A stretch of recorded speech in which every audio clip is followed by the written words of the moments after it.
Have you ever had a dream where a guy who once used to be the CEO for Apple would one day come out of the blue and start releasing Android phones? Well, for whatever reason, if you have, then it's like a dream come true.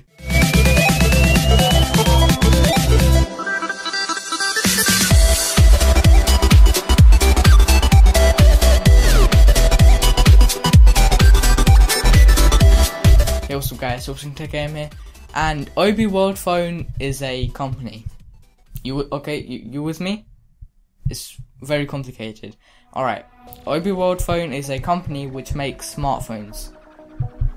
Mind blown, right? Well, the company just recently announced two new smartphones, the SF1 and the SJ15, which actually got the names after the places they were made in, San Francisco and San Jose, which is actually kind of cute. Just kidding, no it's not. For the numbering though, it seems kind of strange having a decimal value in the SJ1.5 instead of a whole integer. But hey, there's nothing wrong with it, so I'm not going to complain. So the company was founded by a guy called Robert Brunner, who was actually the founder of a company called Ammunition Design as well. He worked alongside the co-founder John Scully, who, for those of you who don't know, was actually a former CEO for Apple during the 80s. Together they came up with Obi to release two budget-friendly devices for an extremely affordable price tag. What a story. So what exactly do these two devices, the SF1 and the SJ1.5, actually have to offer for only $199 and $129 respectively? Well, that's what this video is about. First of all, being the bigger brother, the SF1 packs quite a decent punch on its hood, featuring the Snapdragon 615, which comes with Quick Charge 1.0, and it's just a really good processor overall for mid-range devices.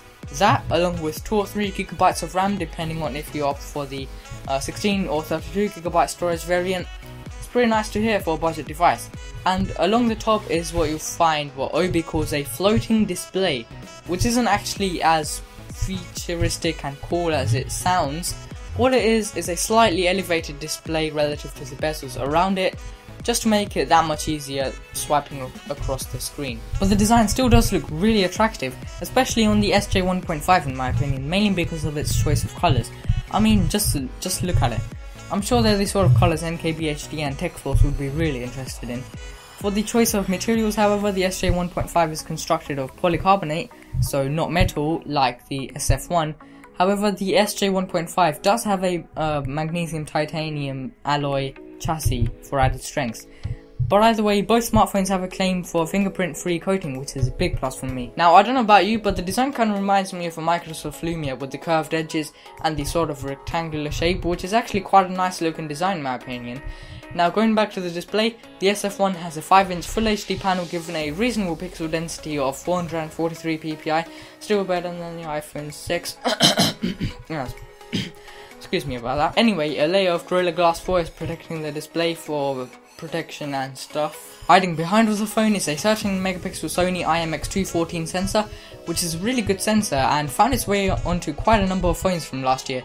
For example, the OnePlus One and even the Nexus 6, which are still both really capable handsets when it comes to handheld photography. On the back you'll also find your flash, but not just any ordinary flash, but chroma flash, which basically takes 2 quick pictures in quick succession, one without the flash and one with the flash, takes some of the best elements from both together, and bam, there you have your chroma flash picture. The camera is also making use of some other nifty camera tricks found inside of the Snapdragon 615, such as UV focus, which lets you refocus your image after you've taken it. And on the front there's your 5 megapixel selfie camera for all your ugly selfies that you like to take. Just kidding. Don't cry, don't cry. I mentioned battery life earlier to say that the SF1 supports quick charge, but the actual battery capacity is quite a decent 3000 mAh, which is a really reasonable battery size for Obi to go with, since that amount of battery should be more than enough for the average consumer, if not at least enough. As far as storage expansion goes, yes, there is support for microSD card, which is really great news for up to another 64 GB to the onboard 16 or 32. Now, the SJ1.5 is also a pretty good smartphone, but quite expectedly worse than its brother from San Francisco, the SF1. But if you do want to know more about the device, then here's a quick rundown of all the differences in the specs. So the SJ1.5 is boasting a 720p 5-inch display, it's got 1GB of RAM, it's got a quad-core MediaTek processor, and I can already hear the incoming MediaTek haters. 8 megapixel rear camera, only 16 gigabytes of internal storage available, which can be expanded to another additional 32 gigabytes, so 48 gigabytes overall. Availability is quite limited still though, since the devices are mainly aimed at the emerging markets like Asia and Africa, and for only Mid and Easterners for a very wallet-friendly price tag. Which leaves us with the question, are these devices even worth your cash? I mean, I can't judge or anything too much since I haven't tried the devices or anything, but on paper, I would probably give them a solid yes. So, well done Obi. But the thing is, with the multitude of budget-friendly devices being thrown into the market, like almost every week now, such as the new Wiley Fox Storm, which just got announced, the ZUK or ZUK Z1, the Elephone P8000, and of course the Moto G 3rd Gen, Obi does have a lot of competition. Be sure to let me know your thoughts down below in the comment section.